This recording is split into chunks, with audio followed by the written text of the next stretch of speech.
Good morning, everyone. Welcome to our Bible study class from the Plainfield Christian Science Church Independent. Saturday, October 22nd, 2016. Our moderator today is Shahidat from Maryland. So go ahead, Shahidat. Hello, I'll start by reading the quote from Mrs. Eddy. It's from Miscellany, page 190. Jesus gave his disciples, students, power over all manner of diseases, and the Bible was written in order that all people in all ages should have the same opportunity to become students of the Christ truth, and thus become God endued with power, knowledge of divine law, and with signs following. Jesus declared that his teaching and practice would remain, even as it did for them also which shall believe on me through the word. Thank you. Our topic today is the walk to Emmaus. Hope I'm saying that correctly. Emmaus, right. Just have 3 questions, so we should generate lots of discussion here. And the first question is, on the road to Emmaus, what did the disciples say to Jesus? I actually want to flip that. What did Jesus say to the disciples first? He asked them what they were looking for. And why they were looking so sad and talking. Let's teach us out a bit. So where were they coming from? Where were they going? What was the circumstances? Thank you, Shahida. Yeah, Tom sort of whittled this down to 3 questions, and then he left for California. I should go and find him. Exactly. Feel free to bring in California, yeah. Yeah, Betty, look him up and chastise him a bit.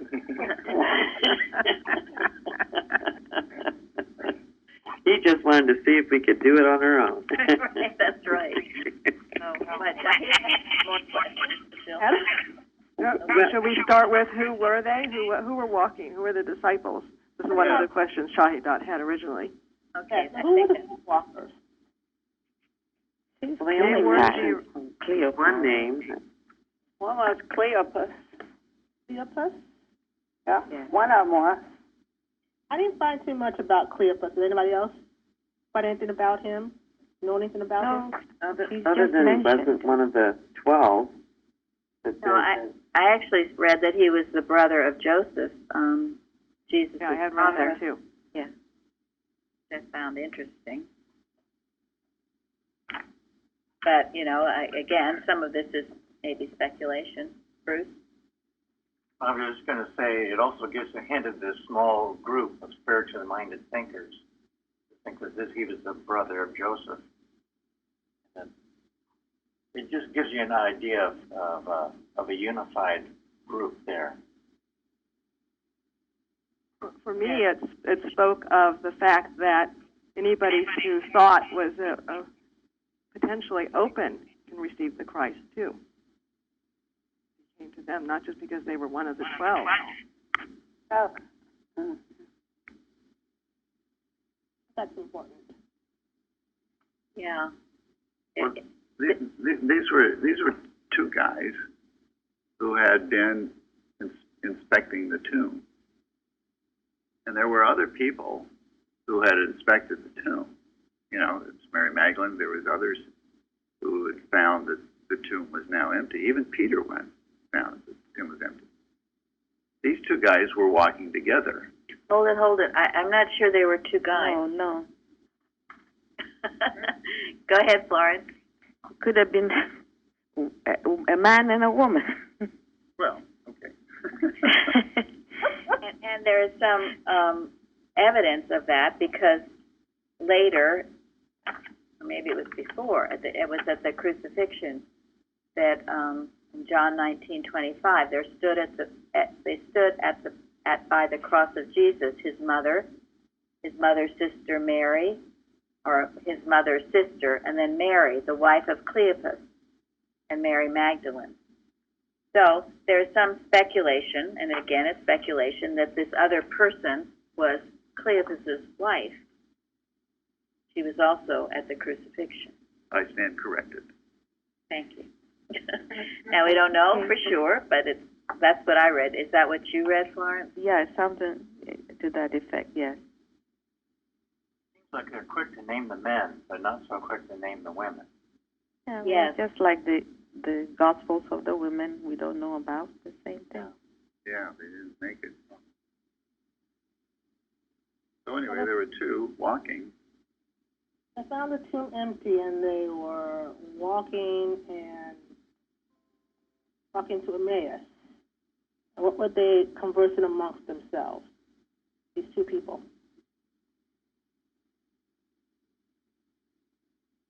About the fact that they had heard from certain women who made them astonished, which were early at the sepulchre, that the body was gone, and there were angels that said that Jesus was alive.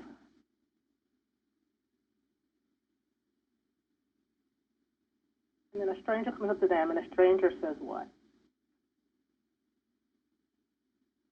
One can read it. What manner of communications are these that ye have one to another as ye walk and are sad?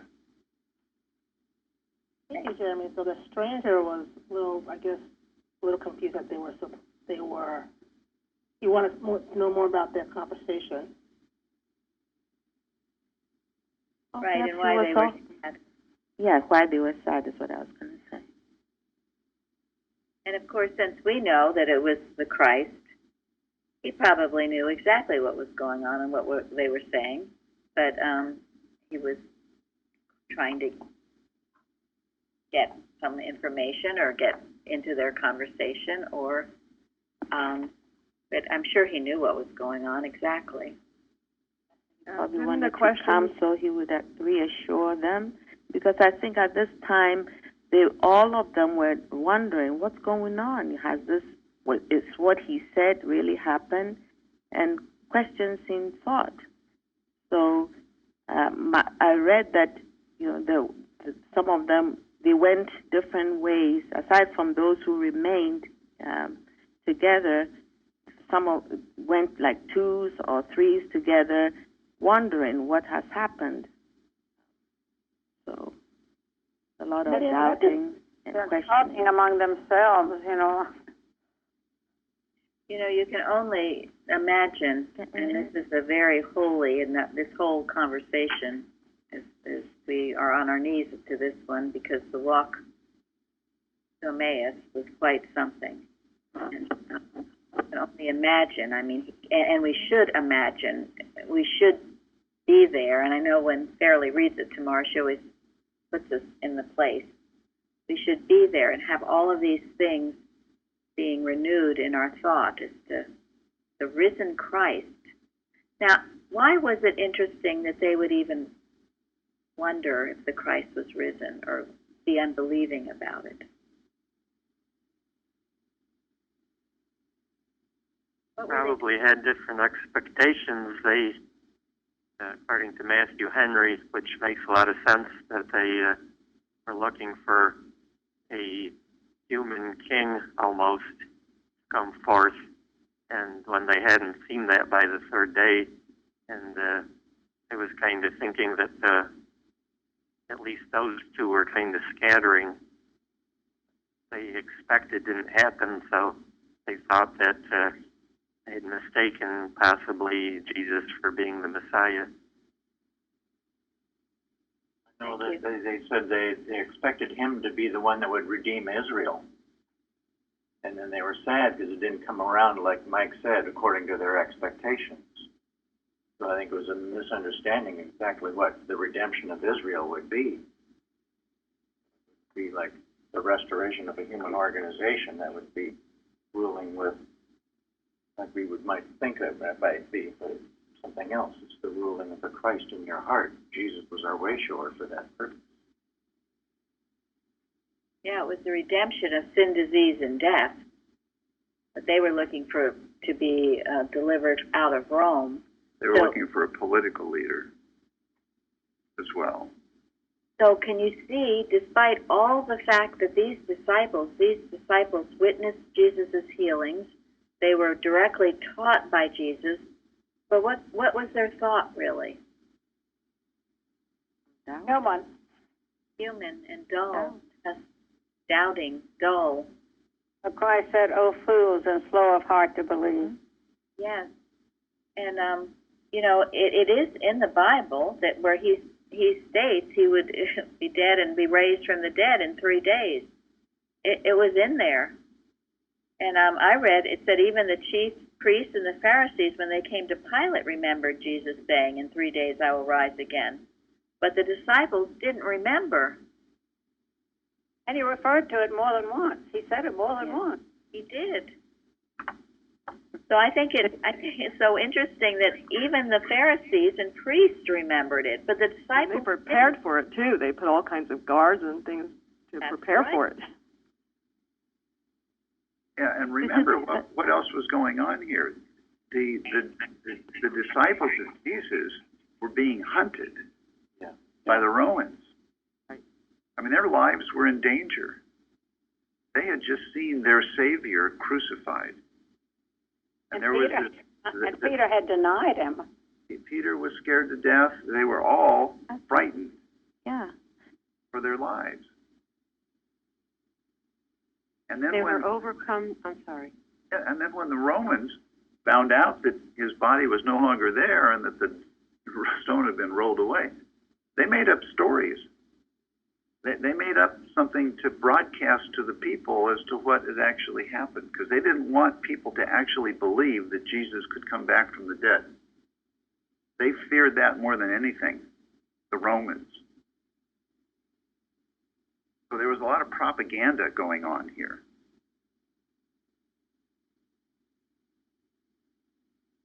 Sounds familiar. Yeah. Well, yeah, exactly. It's still going on today, exactly. So there's his disciples. They were scared for their lives. They were hearing this propaganda. This is a big lesson for us, for me, because they were overcome by the world, which happens to me, and you have to go right back to Christ and God. Yes, it shows how mesmerizing when we get focused on world and world events and political events or whatever, how mesmerizing it can become, and you lose your ability to see clearly, your Christ consciousness. You know, I felt on Wednesday, the fact I had to close the meeting earlier than usual was a sign of a mesmerism. There weren't as many testimonies as usual, and I know Sharon said people began to hang up, some people, around 9 o'clock, and we know the debate was going on then. So be careful that you don't become mesmerized by the political arena and what's going on. A lot of it is propaganda, and the only way you can tell is your spiritual sense. Who else wanted to speak? Oh, one of the commentaries was talking about how Thomas, we always call him Doubting Thomas, but he wasn't the only one who was doubting and feeling very sad and didn't believe everything. He had a trouble lifting their thought to see that the possibilities. All they could see was the picture. And boy, do I ever know that one. Well, and think of the two here that are the subject of this lesson, Cleopas and his partner or wife. They were disciples of Jesus, and yet they were so despondent. They were so upset and distraught that they didn't recognize Jesus when he came to them. And this Well, was I guess they had gone back reasoning humanly. You know, is this true? What all happened? Did he tell us the truth? You know, all kind of questions. That's like, you know, it happens to us. And when he approached them, they didn't even recognize him. They were so upset.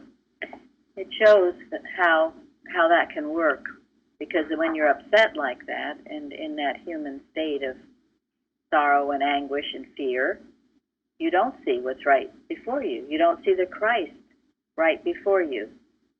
I know it's happened to me. It's right there knocking. Pardon me? No, I said, nor do you hear the angel message. That's right. Found it a big lesson in faith, because the other thing that Matthew Henry mentioned was that makes a lot of sense, is that the women that went first found angels in the sepulcher, and then when the disciples who didn't believe the women knew what they were talking about, when they went, they saw nothing. Does that mean there was nothing there, or did they just not have enough faith to see that the angels that the women had seen? Yeah. Good point. Thank you. Not enough faith, would say. Just weren't receptive, yeah. Well, they talked with Jesus for hours without realizing who he was. It wasn't him pulling some sort of magic trick. It was just them not seeing. Says, and when Mary Magdalene and Joanna and Mary, of course, Jesus' mother, James' mother, and other women that were with them, told these things unto the apostles, their words seemed to them as idle tales, and they believed them not. I mean, of all the people on the earth, the faithful women at the feet of the cross of Jesus, they wouldn't believe him? Says something. Well, it shows how hot things were then. This was a very, very hot time. They were in the middle of a warfare.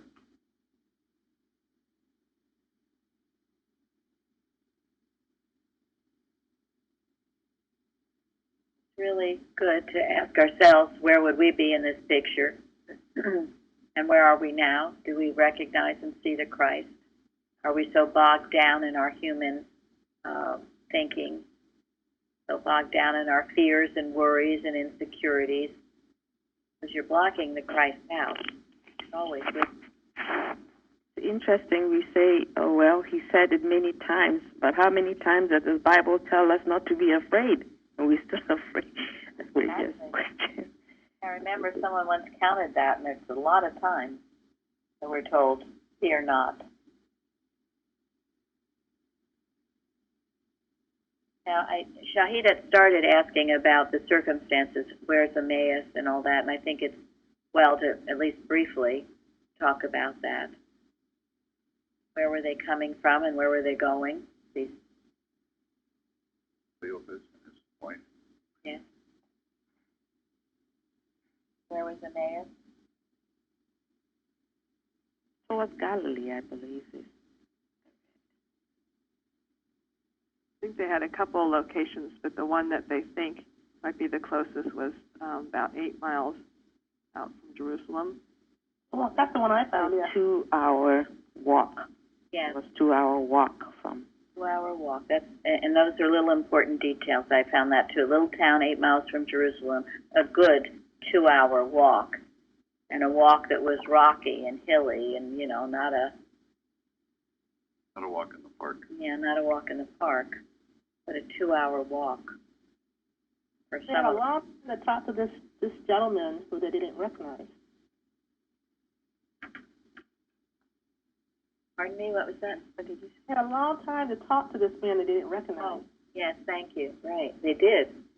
That's right. They had a long time to talk. Thank you. Anyone else on this topic? Or Shahida, did you want to add some things? Or Linda?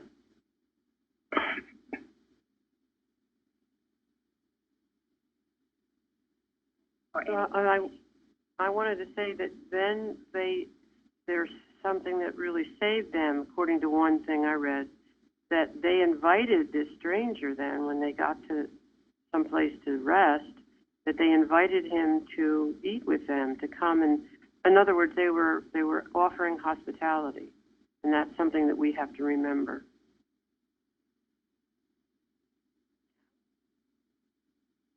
Yes. They constrained him as Pardon me? Because But they constrained him, saying, "Abide with us, for it is toward evening, and the day is far spent." That's an interesting comment because I think one of the readings from the Bible, I'm not exactly sure I have it, but I don't have it right here. It said about entertaining strangers because at times they could be angels unawares. Exactly. And also that the Christ, you have to want it, because he was ready not to go in, but they really wanted it. They kind of pushed for him to come. And so it is with the Christ, the angel messages. You have to want it. He's not just going to burst in on you and declare himself, as some people maybe think or wish. You've got to desire it. You have to have a deep desire for the Christ to come, and then he enters. and they said about the way he talked, they said, did not our heart burn within us while he talked to us by the way and while he opened to us the scriptures? That kind of really answers the third question. keep How did they our heart. respond? Yeah, we've skipped a lot of parts here. So. Yeah, we're going back and forth in time here. Before we get there, so he went and ate with them, and what happened at the meal? They finally figured it out. So what occurred there? Bless him. It says he took the bread and blessed it and brake and gave it to them. And then their eyes were opened and they knew him. It was like the Last Supper. I'm sorry. Yeah. I got the impression their eyes were obscured before the blessing. Interesting. I found an article written by, I believe it's John Willis in 1905, and he's talking about this blindness. The eyes were holden, and he refers it to as a veil of personality, that they were in bondage to the human sense. I thought that was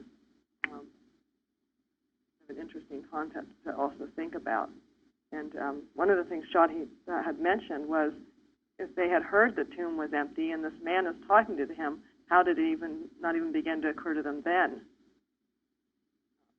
Well, I think he was talking to them and it telling them all the prophecies in the Bible, and he took them through all these.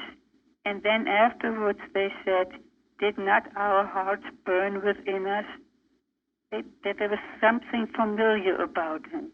And they started to recognize a little bit. Exactly. So it started to resonate. Yes. The veil started to bless at that point. Yeah, it lifted them spiritually so much out of their human thinking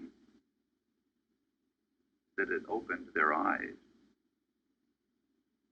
to the truth. This really resonated to me just being here at Plainfield, because to me, I constantly feel like the veil is lifting. And it's amazing how you even can read Mrs. Eddy's writings and not see some of the stuff that's there. I absolutely am baffled sometimes when I go back, and how did that not, how did I see that or understand it? And this veil lifting is a pretty profound thing. I really do think this. Thank you, Linda. And that is exactly what is going on here in the walk to Emmaus. This veil is being lifted from his disciples. This is the real importance of the whole thing, the essence of it, and it's what Linda said too. That quote from someone about the personality. Personality is what causes a veil. When you see people personally with their human personalities, it causes a veil. That's why Mrs. Eddy spoke out about it so much. Certainly in the first edition, that was another thing someone was counting once, how many times she mentions personal sense.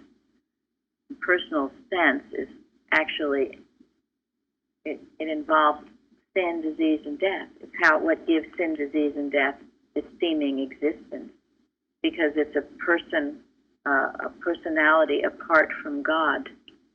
And it's the human mind and human thinking. It's the physical senses. And ultimately, what is personality? I mean, bottom line, what is it? Mortal mind. False sense of man. It's limitation. It's limitation. It's seeing yourself or others as having limitations. you're born into matter, you're going to die out of it. You can't achieve what God created. You're putting limitations on everything you see. That is the veil. And yes, it's mortal. It's false beliefs. Everything about it is wrong. It is a murderer. It's the Adam dream. And anytime you see all of this stuff going on in the world, or perhaps in your life that's ungodlike, you can remind yourself it is the Adam dream, the human concept, a wrong concept of life. And if you begin to believe it, you become part of the dream, and you start experiencing all the et ceteras of the carnal mind.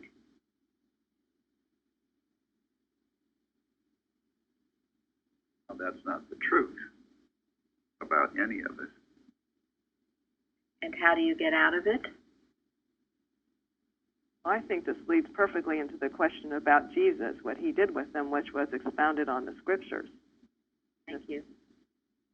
Yeah, and first thing he did is he chastised them for being slow of heart.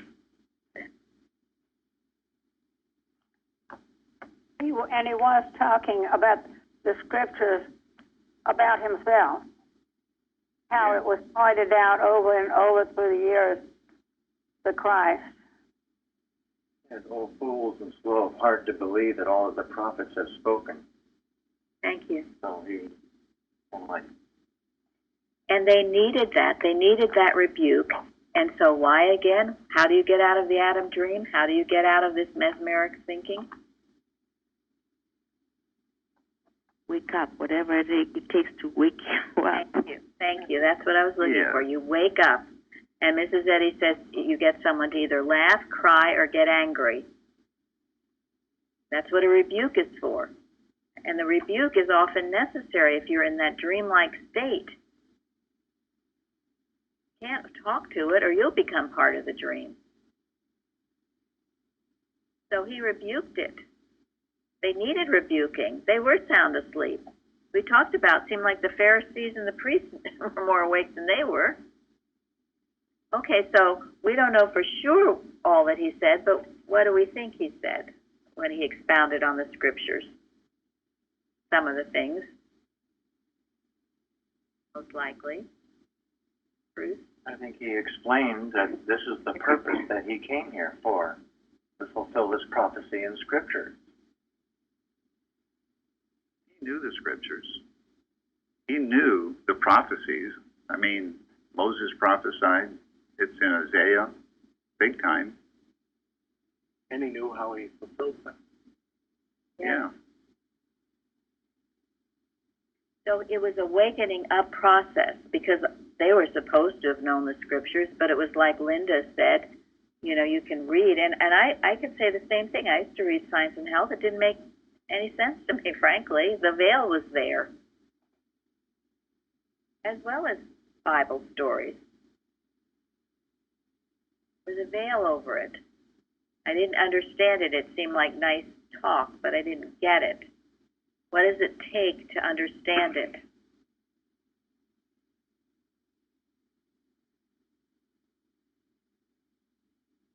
I thought it was interesting. He also got them to focus on the idea that the Christ that had to suffer these things to enter into the glory. It was almost like there was this disbelief of the process of what was going to happen. The humility and the humbleness of what he went through, the scourging, and their sense of glory was very different. Well, it And was it because goes they back were to personal sense. totally in the human mind. But so what does it take to understand the Bible and science and health? What does it take? It takes more than just reading it, doesn't it? Yes. So what does it take? An open heart. Yes? Spiritual understanding? The opposite of personal sense, spiritual sense. To watch and pray for that mind to be in us, which was also in Christ Jesus. It requires inspiration. And it requires obedience. Humility. You can't read about it. You've got to obey what it's telling you to do. All of those things are correct, and we've certainly been taught before we even read the lesson in the morning to say, Father, open up my heart that I may receive the truths that are in here. And knowing you've got the mind of Christ, yes, humility, all of those things.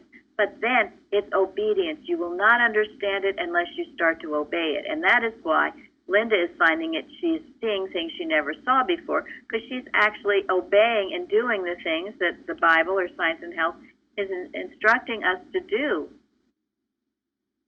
As I said, you cannot read a math book and read it, and even if you read it with an open heart and humility and all those things, if you don't work out the problem, if you don't obey the rules, you're not going to get it. I can't emphasize this enough, because this is the disconnect that so many people have. They think just reading it is somehow going to put them in the pearly gates. Reading is great, but you've got to do it. You must obey. You must obey the commandments, the Sermon on the Mount. You've got to follow what Mrs. Eddy says in Science and Health. Blot out the images of mortal mind. Rise in the strength of spirit. You have to do those things, not just read about them. Do it. I think that's why Jesus always commanded, get up from the bed, put out your hand. He always gave them something to obey, and I think that's what made the healing, right there and then, instantaneous. Well, and that helps break the mesmerism, yes. And we talked about that last week, the commands that he gave. But obedience, you only understand when you obey. You don't obey, you're not going to get it. So forget about it. If you don't want to obey the commandments, the Beatitudes, then don't complain to me about not understanding or not having faith. I want to talk about, I found a commentary that talked exactly about this to help us. 9 verbs. Being with Christ and obeying is active. And it talks about all the nine verbs in that walk to Emmaus. Coming to them, listening, going with, going forward, all of these things. And that it really helped me, because to obey, you have to be active. You do. You do. You can't sit in your prayer chair all day, which, believe me, I really love to do and wanted to do. It's a nice, safe spot to sit in your prayer chair and just think about it and read about it. But the obedience is absolutely essential. This is so true, because, it's like reading, don't be afraid. That's all the time we're told. And yet, I remember when pain would just completely overwhelm me, until one day I said, no, I'm not going to be afraid, just in obedience to what is being told. Exactly. And that's what did it. Thank you. That's a perfect example of it. I have to say that the added factor is the Christ walking with you, because I find my class, the teacher was very, very strict in many ways, even stricter and to the law and what I see at Plainfield. But the difference is that there's a spirit that has to help a person like myself, and I got that spirit because the Christ in Plainfield is what helped me, as with Linda, to just go from reading and not understanding, and all the little things that help me, to retrain me to think properly, is just invaluable. I think that's such a huge part of it too. I think that's where the rebuking comes in, because I had grown up with that kind of strictness in the teaching and training and the Boston model that I was around. And then you think you're following all these rules, and that's the Pharisees, but it took the practitioner to wake me up and show me how all the ways I was being disobedient. And then teaching me step by step how to be obedient, like Florence just described. Thank you. Well, it's also the ecclesiastical thought that we've had for so many years of people calling the practitioner but not understanding. The practitioner's role, as I understand it, is to teach, actually to be a teacher, so that, and to bring us to the, the gateway of understanding how to heal ourselves. Unfortunately, in the Boston model, the way it's developed, something else has happened. People, turn it over to the pharaohs, to the Pharisees, to the Egyptian priests, to whoever, to the Sadducees, instead of saying we have to have that knowledge in ourselves to heal. Thank you.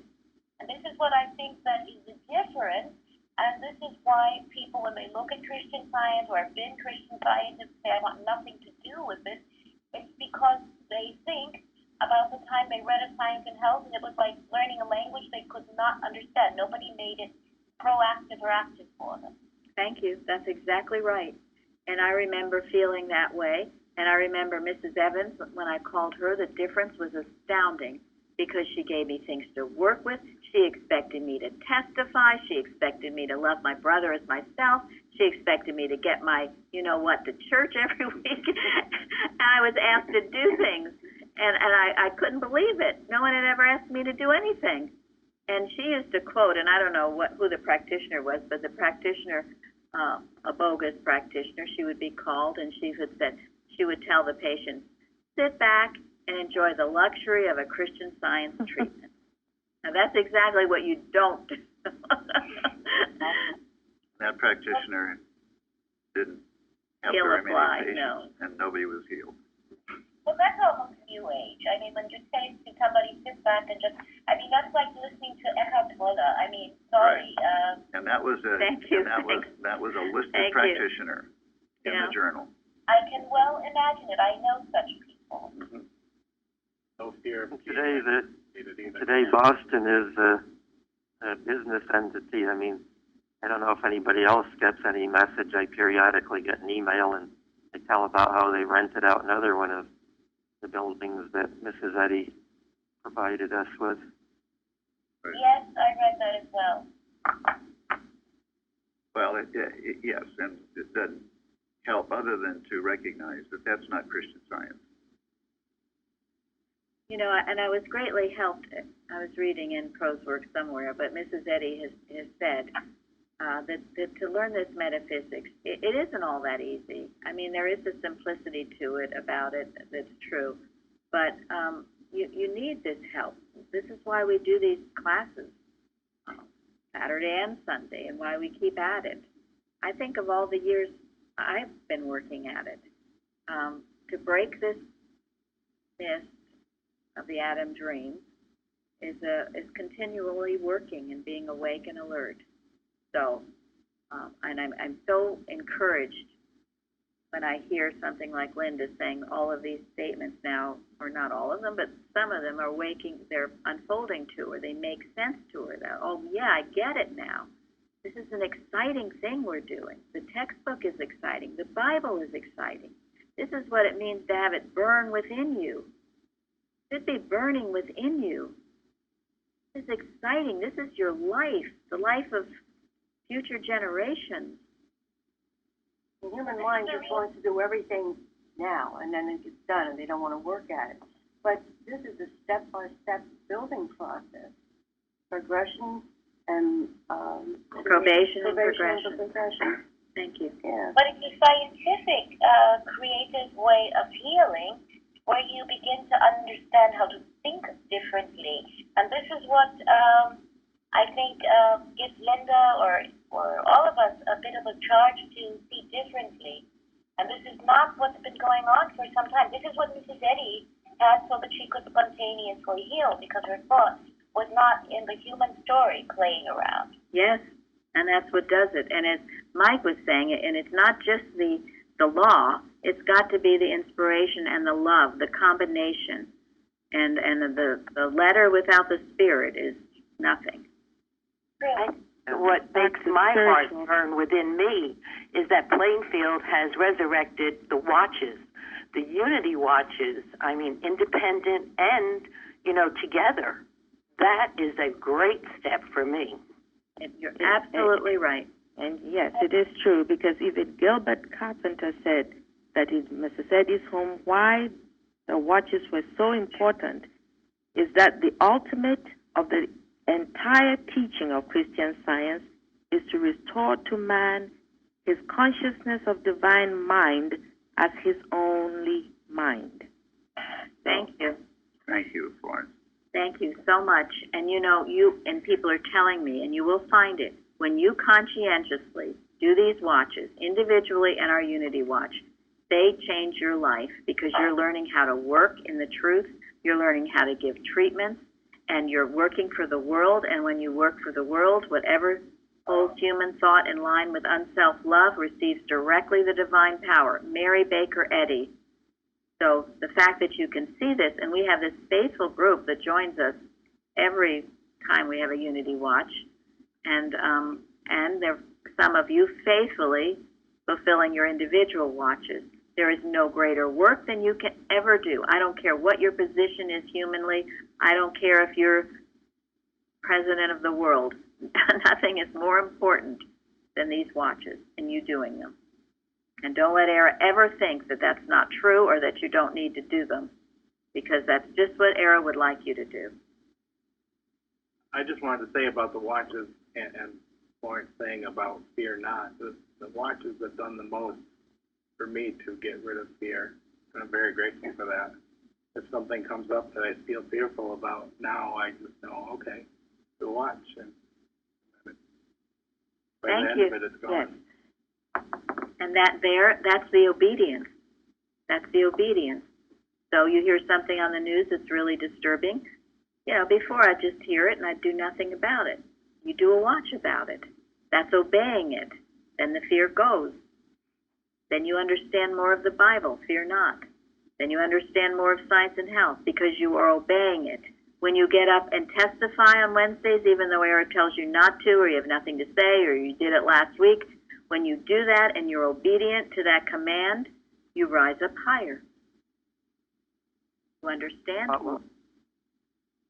What was really neat was the commentary called "The Angels at the Grave," or in the Sepulchre Watchers.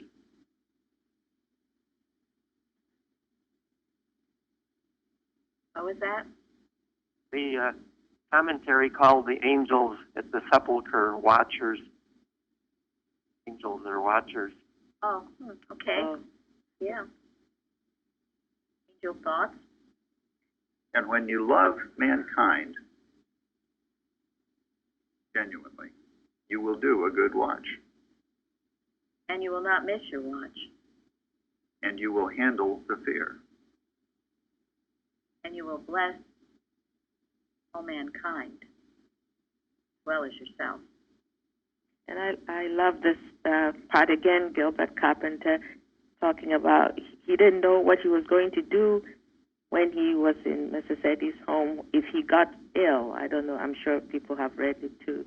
And he said when one day he felt ill, he just sat down and, worked for other people all over. His thought went out, loving, thinking actually was a watch about illnesses, I'm sure. And by the time he finished, he was totally healed. Thank you. Yes. Now, that was a good lesson. I remember that one. Mm-hmm. And he lost his fear of being ill. Because he was worried about that, and so you will find with you too. I hear all kinds of excuses at times as why people weren't in church or why they weren't here, why were they. Okay, you've got your excuses. We all could have our excuses, and if we did, there would be no church at all. There'd be no services. There'd be nothing. So your excuses never impress me, but I learned from my own excuses that when I overcame those excuses and saw them as an attack on my Christ, and I overcame it and did whatever it was telling me not to do, I would find my healing, just as Gilbert Carpenter did. This is a secret of Christian Science. This is why we're still here, because we found out and proved it. Go ahead. After he broke the bread and blessed it, the Bible says, and their eyes were open and they knew him, and he vanished out of their sight, just appeared later in Jerusalem. And I was curious when I read this. Well, why did he vanish? Why did he not walk with them all the way to Jerusalem, to that other disciple?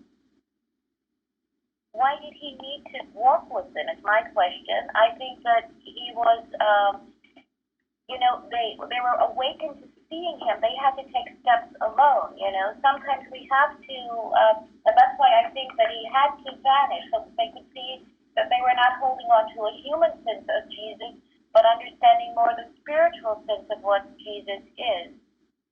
You talked about the watches. I have to, when I read the papers here, I almost get ill thinking about, all the things that are said. So I have to do an active watch about the things that I read, because it's as if fear-mongering sells the best.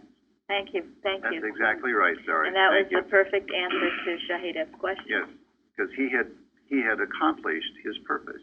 He had opened their eyes. So it was time for him to go somewhere else. And he didn't have time to waste. He vanished because he was busy doing something else for somebody else. And if he had stayed there, go ahead, Jeremy. If he had stayed there, they would not have rushed back to share it with the others. That's another thing. That is another very important point. Thank you. Here they had gone two hours over rocky terrain. It was night. I'm sure they were tired. They probably didn't even have time to eat their bread. But when that happened and their eyes were opened, what did they do? Enthusiasm, joy, run back to tell the truth. Run back those 2 hours. They went the whole way back, okay? And I'm sure it was a joy. And that's why they had to share their testimony. And you have to share your testimony too. What if they had been there and they just, we'll just keep this to myself. Why should I tell anybody? I mean, how absurd is that? Well, when your heart is really stirred, you can't but tell. So when you have a testimony, don't you just say to yourself, well, I'm just going to keep it to myself. It's no good. I don't have anything to say. No. And you don't have to walk 2 hours. Let it burn within you. That enthusiasm, that, oh my gosh, and think of what went on, and it should be just as real to us today as it was then. Ours is the risen Lord.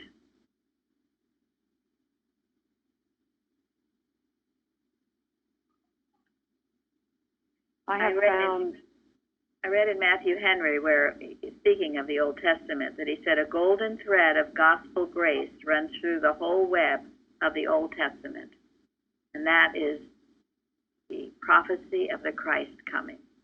I thought that was a beautiful thought. And when the disciples said their hearts were burning within them, Matthew Henry also said that they did not compare notes, they compared hearts.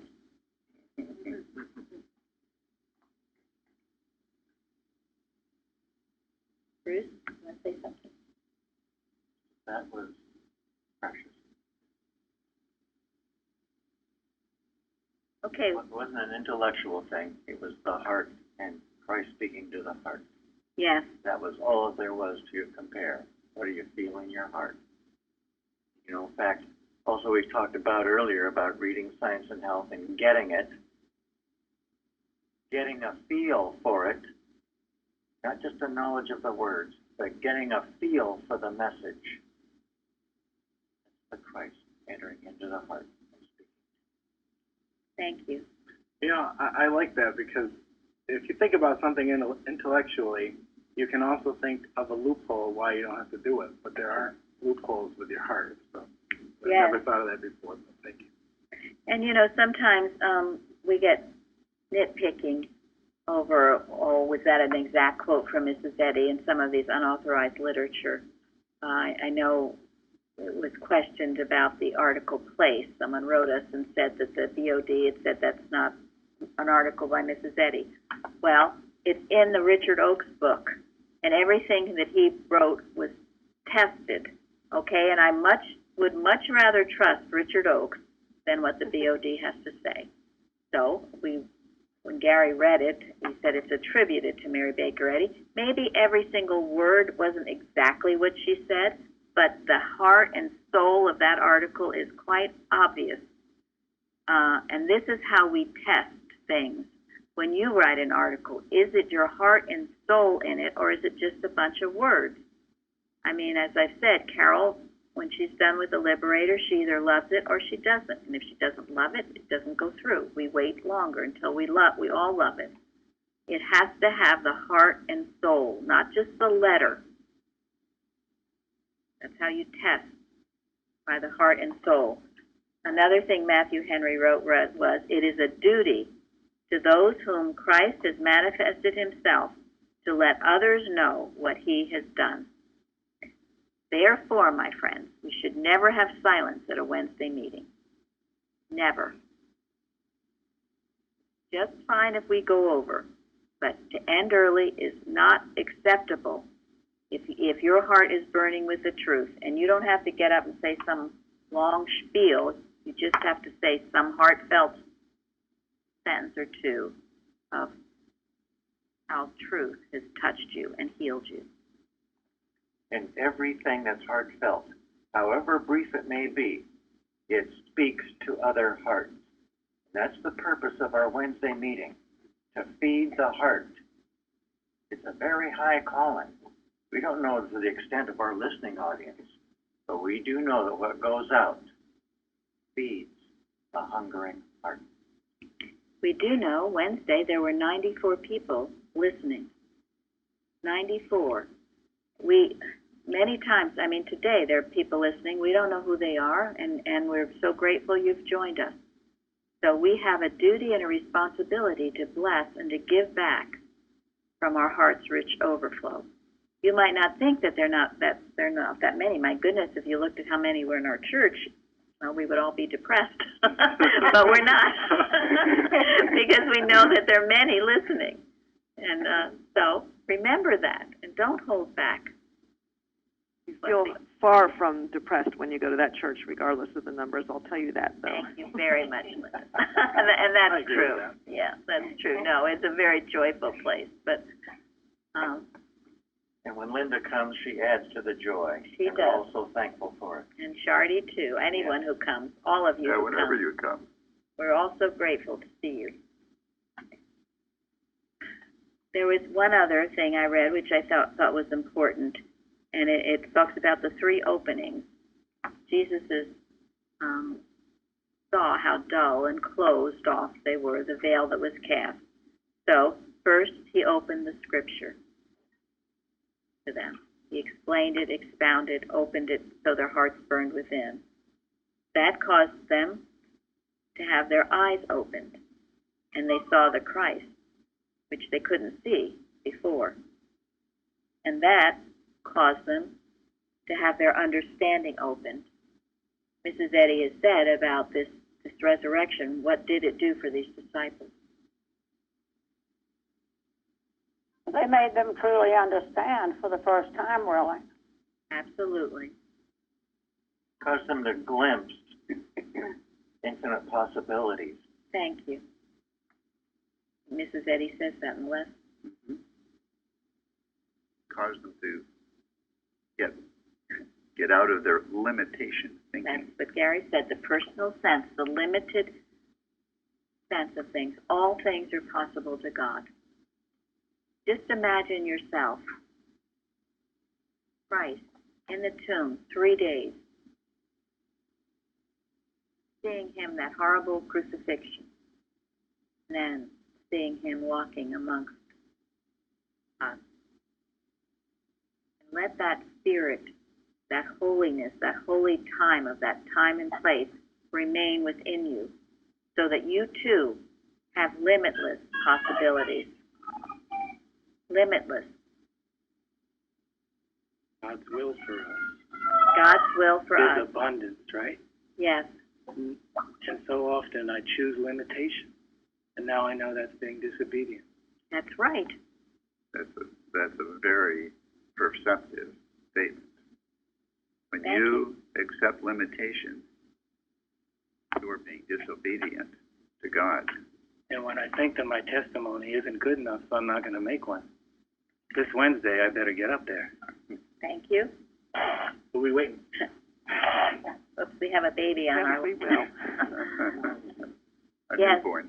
A newborn baby. Yes. These things are and these keep you in your hole, because every time you disobey God, you get more fear, you get more doubt, you get more of the same, whatever your trouble is. You dig yourself deeper in the hole. The more you obey God, you come out of the hole.